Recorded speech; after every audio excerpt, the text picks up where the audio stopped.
Did being pregnant hurt you? Of course not. I just told you Becky was a healthy, happy baby. And you? Were you a healthy, happy mom?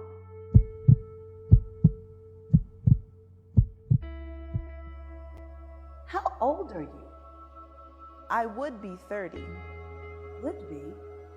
That sounds a bit Downton Abbey, don't you think? Things you're asking about are things that nobody should know but me. I'm going crazy! You're not crazy, Judy. Then you're crazy. One of us is crazy. Were you scared 30 years ago tonight? Oh. You are the meanest person I have ever met. Why do you say that? Because you are, for whatever reason, pretending to be my first daughter. You didn't have to say a word to win our little argument. But you did. They promised me this would never happen. They promised me. God wants you to know that you're free. Hush. Hey, I love you. I am here to tell you that Jesus loves you and that you are forgiven. Jesus wants you to experience his complete love and indescribable joy. God is loving, just, and merciful. Remain in him, and he will remain in you forever.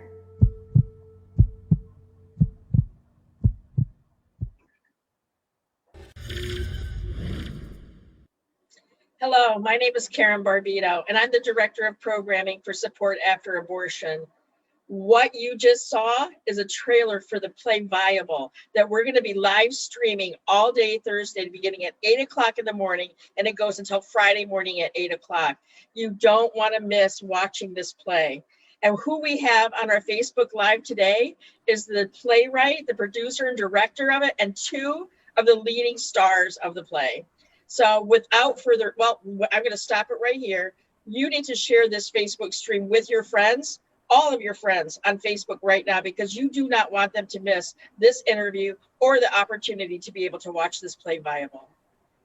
This play is to the theater world what Unplanned was to the movie world. So without further ado, let me introduce our guests today. We have John Hoover, the playwright, director, and producer of the play. Welcome, John. Thank you, Karen, so much. You're welcome. We also have Giselle, who plays the role of Judy. Thanks for being here, Giselle. Thank you for having us today. You're so welcome. And last but certainly not least, we have Scott. He plays the role of George, who is Judy's husband in the play. Welcome, Scott. Good afternoon. Thank you for having us. Yeah, I watched that trailer that was just shown to our audience. Listen, I know that some of that might have been difficult for some of you to watch. So if that brought up emotions for you because you've been impacted by abortion, we have our staff standing by to take your calls through our Hope line. And that number is 844-289-HOPE. That's 4673. We are here for you. If you're struggling, pick up that phone and make the call, because healing is possible, forgiveness is guaranteed, and there will be hope for you after abortion. All right, so Scott, I mean, I gotta ask you. I mean, this is a controversial subject, right? So, like, why this play? Wow, it's an interesting question because. I'm sorry, Scott. I meant to address that to John. I apologize. I meant to address that to John, the playwright. All right, screw up number one. We'll try not to those that are watching. But John, I'm so sorry. I was waiting for Scott's answer. I was too.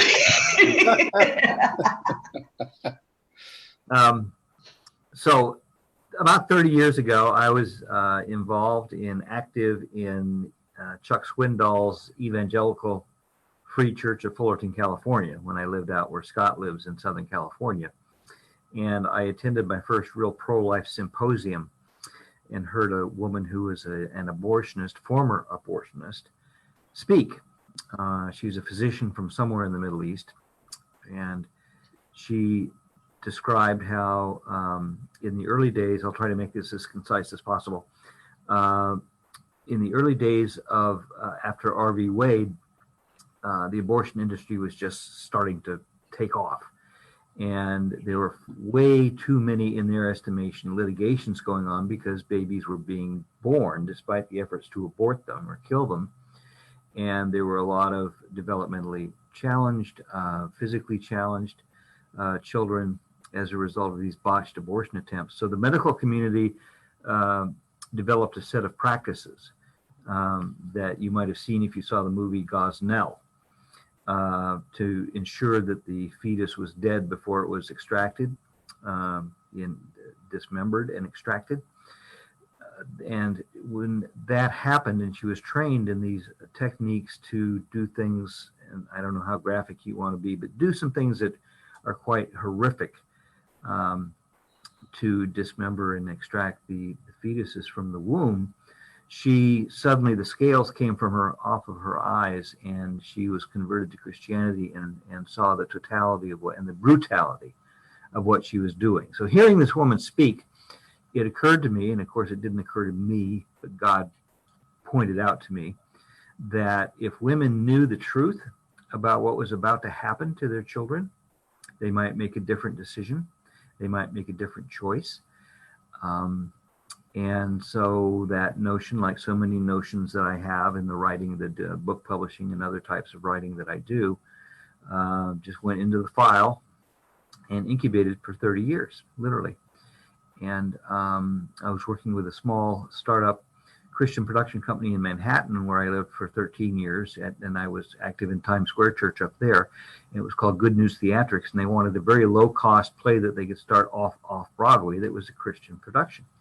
So Bible came to mind because it was so small, 3 characters, 2 chairs, that's it. We travel all over the country doing this play with 3 characters and 2 chairs. And in all kinds of environments, from the chancel of a church to a gymnasium to university campuses. When you see the video Thursday the 12th of November streaming, you'll be seeing a live performance from North Greenville University, a university production of this play. So it came about because we wanted to not talk about the legality of abortion or the constitutionality of abortion or the politics of abortion. We wanted to talk about the redeeming love of Jesus Christ and how he can forgive and set post-abortive women and men free from the self-condemnation that Planned Parenthood won't tell them about. That's really good, John. Yeah, thank you for that. That just shows your compassion for hurting people, right? You heard the testimony of a woman, and that just said, man, you know, our country, our world is really wounded. There's an abortion wound in this world, and yes. So thank you very much for that. So let me move to you, Giselle. What kinds of plays have you done in your past? Because I know you've been in theater. Have you ever done something like this? And if not, then why this play? No, I have never done anything like Bible.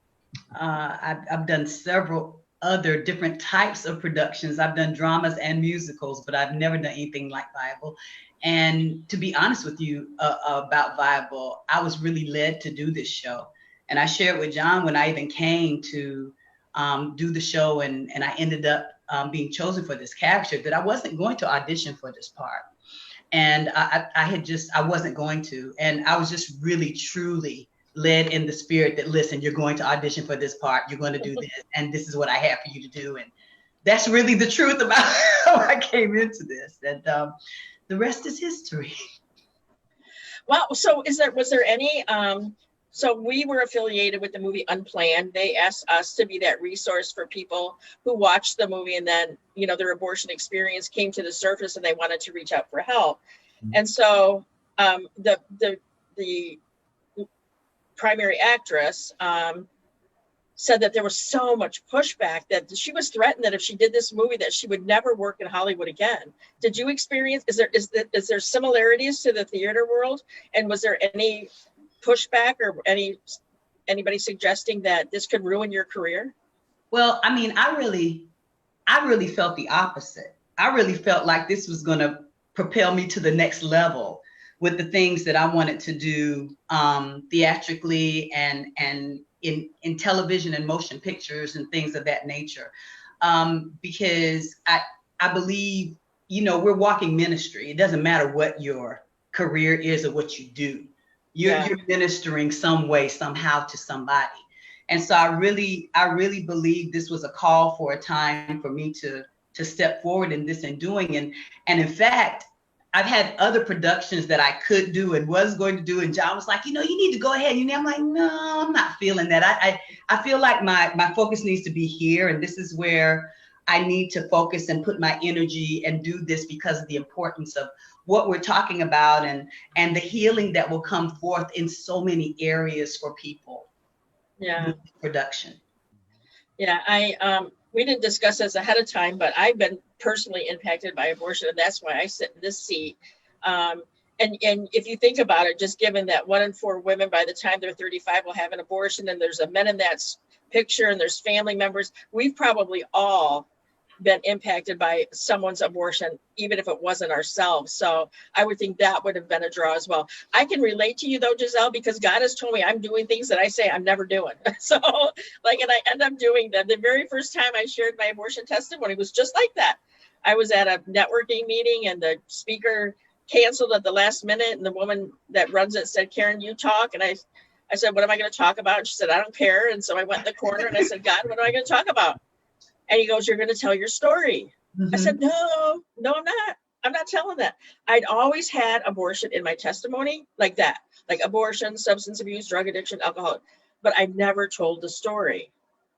And I did. She handed me the mic and my mouth opened and I can't really remember what I said. I just know I was bawling at the end. You know what I mean? And everybody rushed up to me. So, well, thank you for that. Okay, Scott, how about you? You know, I mean, what kind of work have you done in the past? Have you done anything like this? And why this? So controversial. Well, let's start off by saying this was not my career, and it certainly wasn't something that I was pursuing. I was a career educator here in California, and I had worked with John in the past. Yeah. He called me and told me about the play. Honestly, I didn't want to do it. I didn't feel prepared. I didn't feel like this was something that I could just move into. And then God took over and I jumped in. I became so emotionally wrapped up in the work that it was hard to not do after a while. And I can say honestly that every time I watch my two co-performers do their scenes, I always get emotional. It's just that kind of work. Yeah. So what I'm hearing from you guys is that, you know, we need to wake up the world, right? We need to get and you said this earlier, John, that this is not about politics. This is not about morality. This is about helping wounded people find restoration with God so that they can be fully available and fully used by God to fulfill their purpose for what they were destined for, right? Well, so we need to wake up the world, right? And so we're going to hopefully help do that this Thursday, the day after tomorrow, starting at 8:00 in the morning. We're going to have live streaming until 8:00 Friday morning. And it's just like Netflix or renting a movie on Redbox. You can start watching it. You can watch 10 minutes of it, and then you can come back to it before it closes at 8:00 Friday morning. I just really encourage everybody that's watching to share this video with your friends. Post it on your Facebook page. Let everybody you know have the opportunity to watch this film because you don't know who it might impact. You don't know if your favorite hairdresser sees that this is going on and watches this video and now says it's time for me to address my abortion decision. It's time for me to get connected with healing. So John, tell me about how this whole creative process happens. Like I mentioned with the Good News Theatrics organization in New York City, I went ahead and sat down finally after 30 years of incubation. By the way, Scott was in another musical that I wrote and produced in Los Angeles at the Los Angeles Music Center. He came into the second iteration of that production, and that was about 1980. And he has not been on stage since. So he was a little bit shocked when the phone rang, and it was me saying, I know it's been 30 years, but how would you like to do another part for me? And he struggled with it. And Scott mentioned that how relieved you were that someone else had auditioned for your role. Well, so what I really meant, John, was did the construct of your play, the 2 chairs, 3 actors, did it come from the testimony that you heard from that woman? Was that what she told you? Or where did this concept come from? Because I've watched it, and it's really intriguing that Judy has the opportunity to meet her daughter that she aborted, right? Doesn't know that in the beginning. I don't want to, I just gave it away. Sorry about that. Okay. That's not, you still have to watch it. You won't ruin it at all. It's much, much deeper and more complex than that. I tend to be a minimalist when I write and I work, and there didn't need to be anything more than these characters and a place to sit, so that they could be in the chair or on their feet. And that was the extent of the complexity of the blocking that we needed for this. It takes place ostensibly in the counseling room like I'm in at a church. And we'll let the viewers find out for themselves why they're there and how they came to be there and the mystery around that. But it really wasn't designed to be anything but what it needed to tell this story of this woman. And you'll notice that Judy carries the entire show. She's the first one you see on stage, and she's the last one on stage. For 70 minutes, she's on stage carrying this show. So it's a monumental Sisyphean task for an actor to carry that much of the show. George comes in and goes out. Her daughter comes in and goes out, and Scott comes back in, George, and plays the rest of his piece. So we managed to make this about not just a woman and a daughter that she aborted, but also a woman and her husband, and the daughter that George and Judy have that's still living, and flirting with the choice of whether or not to abort her daughter because she's pregnant. So, but you never see that woman. She's just referenced like some other characters are. Again, didn't need her to be on stage to play the role. So several people play a role that are unseen in the production, but are part of the story, very much part of the story. So I don't know if that answers your question or not, but basically this was God writing this. I didn't write this play. Honestly, I didn't write this play. I was the typist sitting at the keyboard doing what God told me to write. This is not my creation. It's truly not. It's God. I love that. That's our whole ministry is spirit led. So we did have a question, and I'd like to, we are going to have a video clip later on in the show of audience reaction to the live performance of Viable. But the question was asked, have people come up and shared either their abortion experience or they're healing from abortion after one of your live performances. You're laughing, John, and Giselle, you answered this kind of on the thing. So I'm going to come to you, Giselle. Yeah.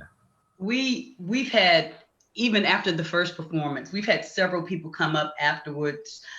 We had people to pray and on standby for to counsel and things during the show as well, because of the content and the subject matter of the show. It's been our experience we found in seeing, really dealing with a lot of men and the release that a lot of men have had, and the struggle that a lot of men have had that they have perhaps not ever expressed before. One of the first shows we did, and John knows I told him this, there's a part in the show where I exit and go out and I come back in. For a moment. For a moment. And there was a man out in the lobby area just falling apart, sobbing, and just one of the counselors was with him, and I almost lost my focus. I was getting ready to go over there and be like, no, it's okay. And he's like, I can't do this. I can't I can't do this show. I can't do this. So I had to go back in character and go inside. So, you know, many people have come back talking about how they forgave people, the different processes that they went through in burying and releasing and letting go, having an abortion, naming the baby, doing a ceremony together as parents or as someone. So we've heard so many stories of people's releases, getting back together. One brother had not spoken to a sister in years because she had an abortion. So he didn't see his nephew. And so we've had lots of people come just through the art of acting it out and going through the motions of representing and being that mirror to speak to people. It's been incredible. That's so awesome. That's so awesome. We love that. And so if you're watching now, and if you have been impacted by abortion, yours or someone else's, we're here to help you. You know, there is hope, and you're not alone. So pick up the phone and call our Hope line. That's 844-289-4673. We have people standing by to help you right now. Scott, I'd like to hear about your personal transformation while doing the play. I might ask all of you that, but how did it affect you, and how did it change you just by playing this character of this play? Well, you know, the play would stand on its own with just the two female characters, because there's so many powerful lines and so much powerful emotional work there.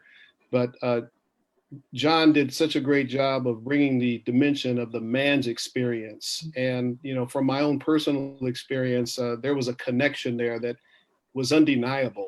And you know, getting back to your question regarding people coming up to us after the show, it's a little overwhelming how many men come up and say, yeah, I get that. I know what that feels like.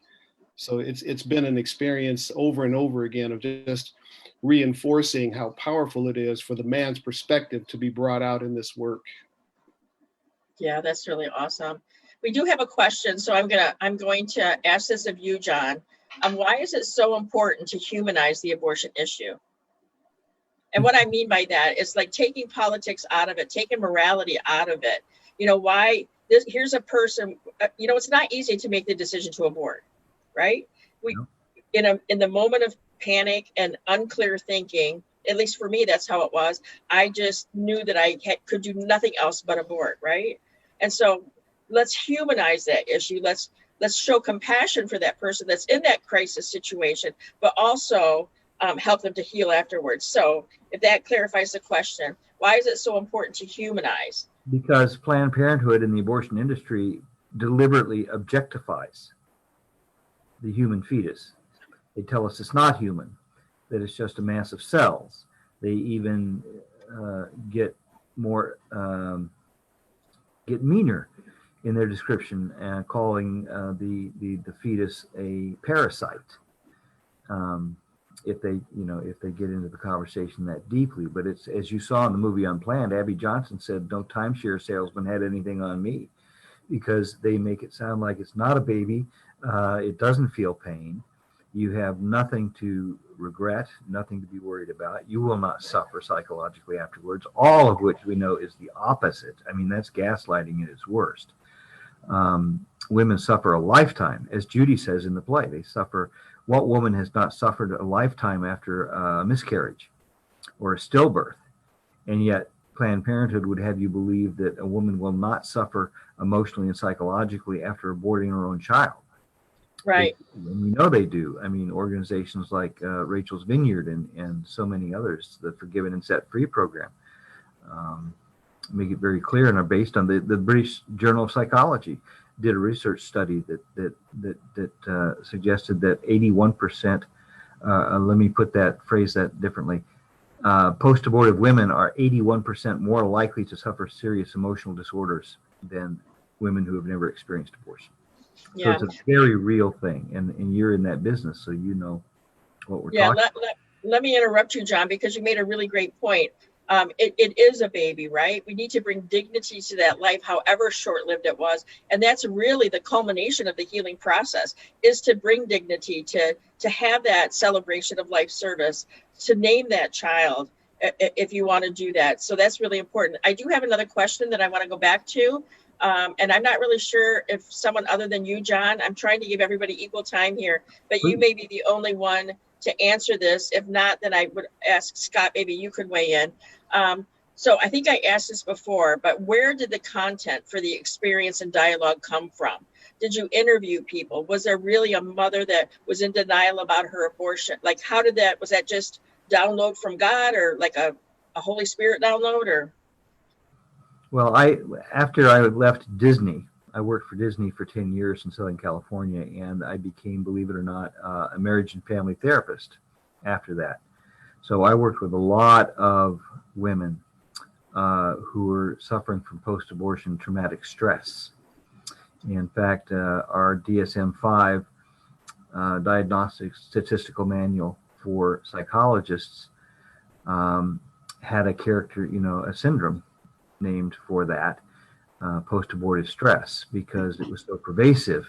Unfortunately, the APA, or American Psychological Association, is so left-winging in their political beliefs that they wouldn't make it a formal diagnosis, but it was pervasive enough that it was a syndrome. So this came from a lot of dialogue with women who had lost children to abortion, a lot of experiences. I did a lot of reading.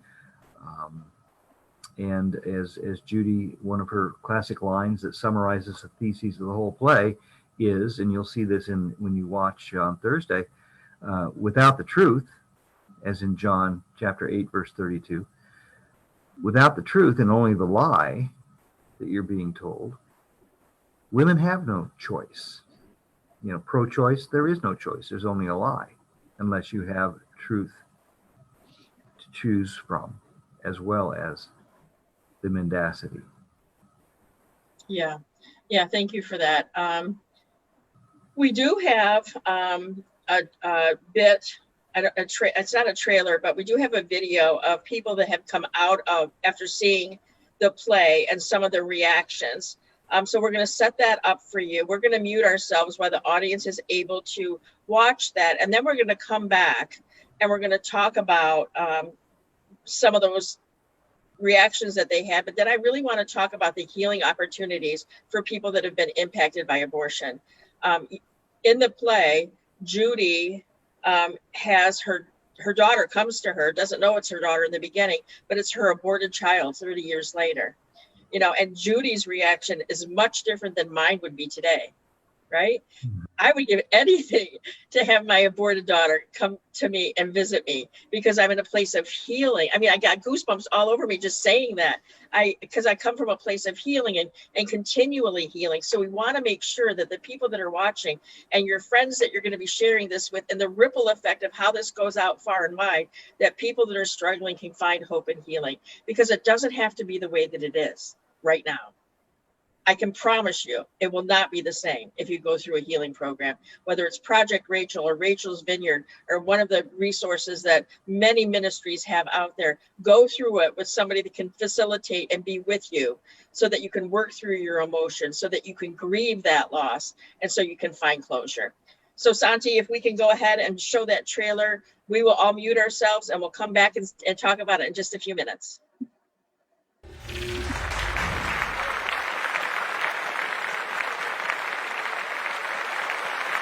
Bible is a play that will change the narrative on the abortion debate. The story was incredibly compelling because it talks about how having an abortion can affect everything else in life. If every person saw this play, I believe the abortion rate would probably be zero. Babies are going to be alive tomorrow and next week and next year because of the play Bible. The journey here tonight is because of one pilgrim, one priest, and a playwright. Those players were superlative. The words were remarkable. As a pastor, I thought it was a magnificent presentation.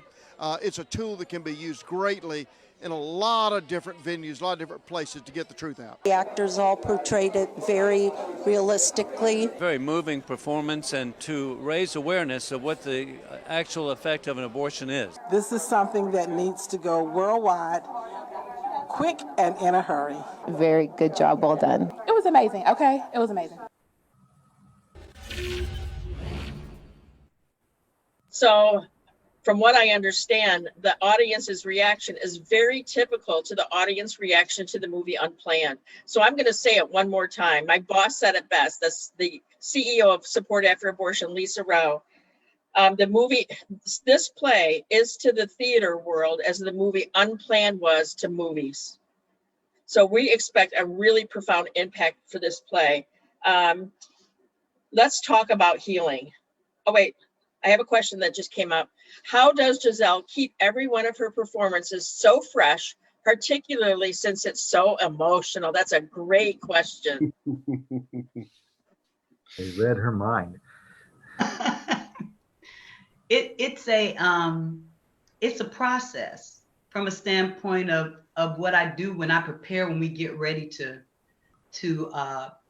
go on stage again, and how I prepare to get ready to get into this character and to present Judy again, because it is extremely, it's an emotional roller coaster.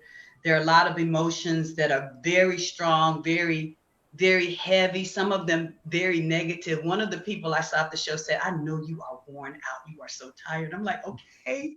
You are so it requires, if you will, a spiritual foundation in getting there to be able to do what needs to be done, so that people can see the full throttle evolution of what happens when you do go through a healing process and allow the Lord to bring you to a place of healing. We mentioned, Karen, too, but when you were praying before we went on the air today, that we pray before every performance, and the actors don't eat before the performances. No, I don't. You're ready physically and emotionally and spiritually to do this. And when people see the play, I'll just tease this out a little bit. They will not believe that the Giselle they're seeing on the screen right now is the Giselle and is Judy in the play. I want to recognize her. I want to comment about that because Judy is nothing like you, Giselle. I mean, she is nothing like you. So getting into that character has to be so hard. And how about you, Scott? I mean, I saw pictures of you with your head back and you're like screaming. You know what I mean? It does not look like you at all. So is your preparation the same as like Sylvia's? I mean, I'm sorry, is Giselle's? Well, you know, it's much easier to follow the lead of someone like Giselle. You do get emotionally caught up. The way she portrays Judy, she's so angry, she's so nasty. It makes it easier for me to respond to that. So following the lead actor in this particular case. Yeah, that's so good. So you guys saw the audience reaction, very similar to the movie Unplanned. You know, so we expect that people are going to be reaching out for help after watching this play on Thursday. And so we're here and we're ready to help you. Call our phone number, 844-289-4673. Contact us through our website at supportafterabortion.com. We're here for you. You're not alone. We will not judge you. I can honestly say we won't judge you. You can remain anonymous. Everything's confidential. We want to make it as easy as possible for you to reach out for help. We're getting close to the end here. We're a little over 30, almost 35 minutes. If there's any last questions that you have, please put them on the chat. Any final words? Let's start with you, Scott. Any final words to those people watching? Why should they watch the play? Because I think the play has a message that everyone needs to hear. I can speak for myself that when I first read it, I wasn't sure that I could relate to it. And it didn't take long to realize, okay, this is speaking to me. This is the Lord talking to me. And again, from people coming up to us after the show, it's very clear it resonates with a general audience. And it's powerful. Yes. And Giselle, how about you? I would say that no matter where your pain is, and I know that your organization, you know, speaks specifically with women that have, or people that have families that have been through abortion, but I would say no matter where your pain is, and, you know, right now our nation is in a place of pain. And I think sometimes people don't know where the anger comes from, where the hurt comes from, why am I feeling this way, where it comes from. And I'd say no matter where that is, there needs to be an understanding that there is healing for you in that. And I believe, and I told John, for me, Bible is bigger, it's more. And when you speak to people being healed, as you were saying earlier, that's when you're able to go forth into your purpose and become and be who you're supposed to be and enter into all that God has for you. And it's necessary for the body to be healed so that we can do the work of helping our nation and our world and our country heal. So I would say, that's why Bible. That's so well said, Giselle. That was really good. I do want to talk about, not to get political, but our country, after this election, our country is in turmoil. And we had somebody actually tell us this, that she was incredibly triggered because the word abortion was used so much during, leading up to the presidential election, that she had to she had to come forward and do something. So abortion is really it's really becoming in the forefront of people's minds and in front of their face. And we want to continue to do that through this play. I have a question for you, John, and then I'm going to get some last words from you, where they can go to your website, when you're going to be doing live events. But there is a final question. How did the play come to support after abortion? And what do you all expect from Thursday's viewing? We hope that after viewing it on Thursday, organizations who have the opportunity to view it will realize that this can be a tremendous asset to them in promoting their own agendas and raising awareness for their own programs. We have been the centerpiece of fundraising efforts and in churches as part of symposiums around abortion and universities. So to Giselle's point, which she always makes so articulately, God is bigger than abortion. God is bigger than any of these single issues. His forgiveness, his redemption, his mercy and grace is so much larger. So this is just a piece of it that you see. So what you see in the play is not only the character Judy being forgiven and set free from her own self-condemnation around having participated in abortion, but you also see the restoration of her relationship with her husband. Through, again, the mercy and restoration of Christ.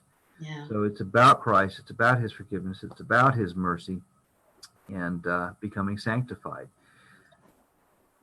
I love that. I love that you use Forgiven and Set Free. That's the name of Linda Cochran's resource. So I know Linda Cochran. So shout out, Linda, if you're watching. Yes, we borrowed from you. Yeah. And I think I can answer the question of how Viable came to support after abortion. I was contacted by somebody that saw your play in Orlando, and she just wanted it to have a much bigger stage, and so she called us, and I forwarded the information to my boss, and here we sit, right? Showing it. Right. So let's wrap up. Thursday, 8 a.m. to 8 o'clock Friday morning, live streaming. You can register on our website. It's super easy. It's free. You'll receive a link so that you can access it anytime during that 24-hour period. And it's like renting a Redbox movie. You can start it, you can pause it, you can come back to it. You just have to do it in that 24-hour time. Now, John, in our closing minutes, could you tell people where they could go to find out your schedule, information from your website? What is the website? The website is viableplay.org. Viable Play, one word, viableplay.org. And you can see bios of the actors and a lot of photographs from the show, video, the trailers that you saw, plus more trailers, more highlight reels, more audience reactions, more of everything you saw today is on that website. Awesome. So that's viableplay.org. It was a pleasure getting to meet you. I am like starstruck by you all. So I just am so grateful that you were able to come on the show today. So what do you say? Break a leg when you go back out there? Break a leg? Yes. Break a leg. Yes. And hopefully you guys get such a great response that, you know what, we get to come back and answer more questions and interact and do That's more, awesome. and just build out the community. Yeah. And so for those of you watching, this is recorded. You can see it on our Facebook page, Support After Abortion, if you missed the live feed or if you came in late. So make sure that you share it with your friends, watch it yourself. I'll be back here next Tuesday at 4 p.m. Eastern Time with Sheila Harper, the founder of Save One. Thank you all for being here. God bless you. And we'll see you all on Thursday. Well, we won't actually see you, but we'll all be watching on Thursday together.